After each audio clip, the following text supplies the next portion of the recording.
Hey guys, we gotta talk. Because the thing is that we are in a very transitory time in the church.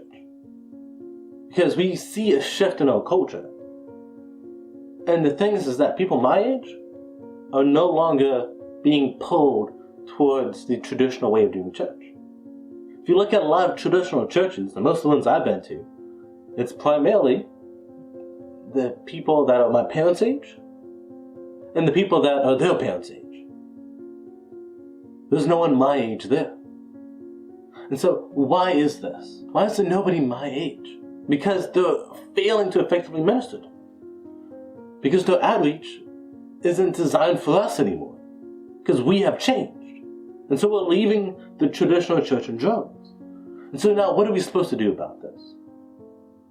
Because there are quite a few books that we see this common thread, that something needs to change. And some of these books I've been having to read for my classes. Books like Church 3.0 by Cole, and Missional Renaissance by McNeil, and The Permanent Revolution by Hirsch and Katchen. And it goes on a spectrum. Because the Permanent Revolution says, no, we've just ignored some things that are very necessary. And we need to start acknowledging them, some spiritual gifts. Right? And that's like the low end of it. You also have the high end, like Church 3.0, which says, no. We need to completely redo how we do church. Completely from square one. Right? And he's suggesting a full house church movement, which we have seen a little bit of. But if you can't tell by the title of this video, I'm not going to sit here and talk about where the church is and where it's going, because that's not my focus here. I want to talk about us.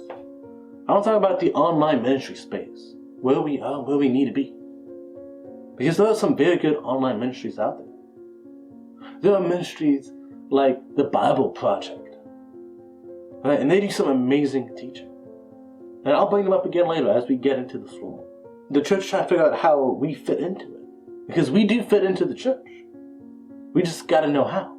And so I need to lay down some groundwork for context. Because a lot of churches have been moving to online stuff. Because in 2020, when the disease that shall not be named hit, a lot of churches moved to doing online stuff. They did a lot of live stream services and stuff like that, like Facebook Live and things like that. And I disagree with this move. And that may be a little bit of a hot take, but I fully disagree with it. Now, when it comes to recording and putting out your sermons, I can get behind that. When it comes to fully live streaming a service, I disagree. Because it incentivizes and enables those who do not want to meet in person. And at no point should any online ministry prevent or encourage people to not meet face to face. Because the thing is that is where the community and the community of believers is going to come from. And that's why I go to in-person classes instead of doing online class. Because I want to build a community with my fellow classmates and my professors.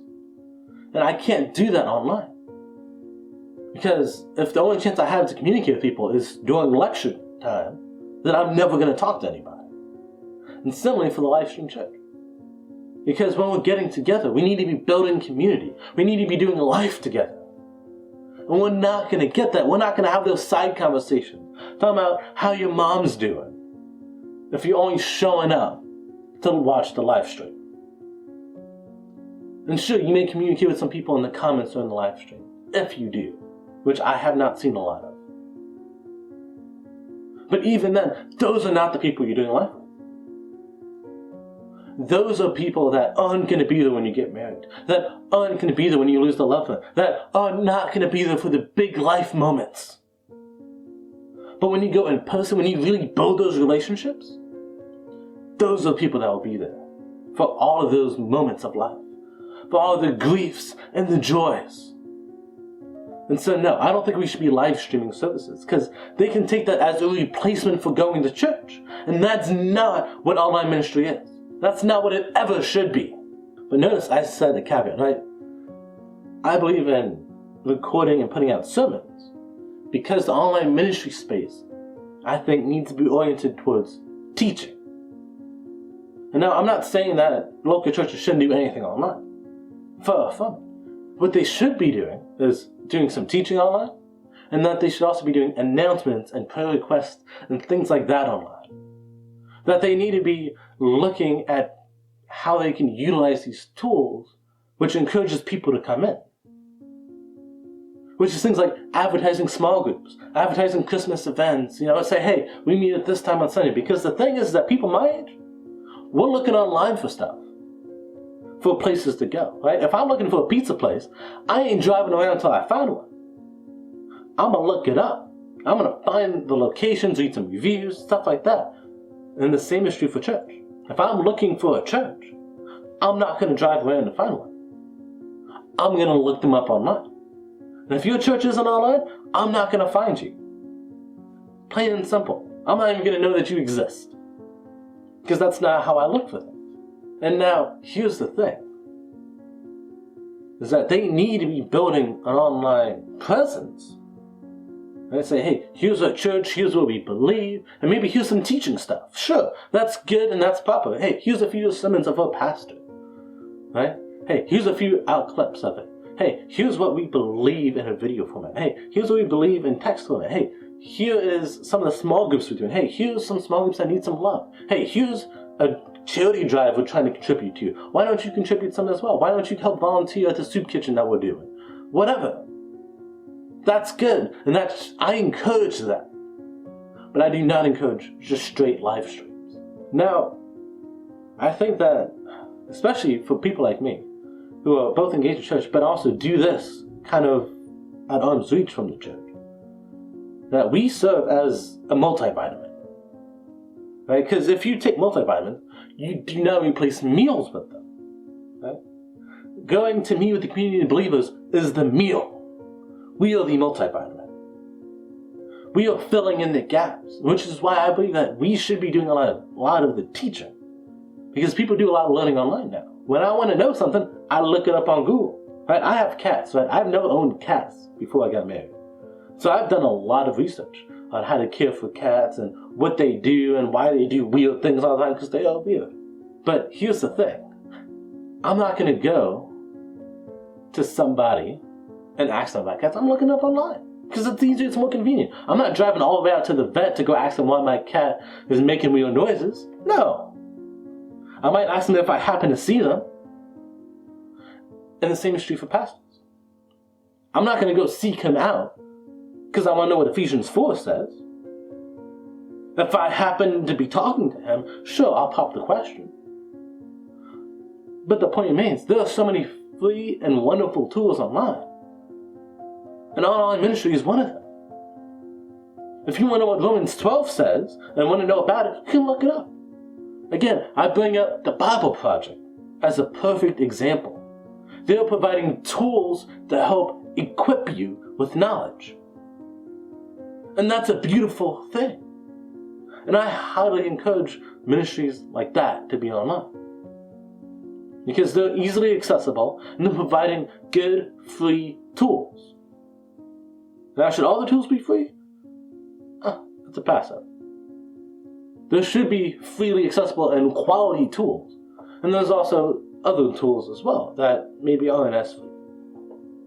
Things like Logos Bible Software, which I do highly recommend, but only really for those that are doing teaching. That isn't for everybody. But here's the thing, right? These are big general things I'm talking about right now. About the overall space. And I want to size it down a little more. And I want to talk about us. And I want me here. What is Antama going to do? What are we going to look like? What is our mission in this? Well, I think we need to get more people working here. Right? Well, I say working, but it's all volunteer, right? I need somebody to partner with me. Because it's one of the beautiful things that Church 3.0 points out. Is that whenever Jesus sent out disciples ahead of him, he sent them out in pairs. Whenever Paul went out on his missionary journeys, he went out with a partner. First one he sent out with Barnabas and Mark, 3 people. And then it got reduced down to 2 people, him and Barnabas.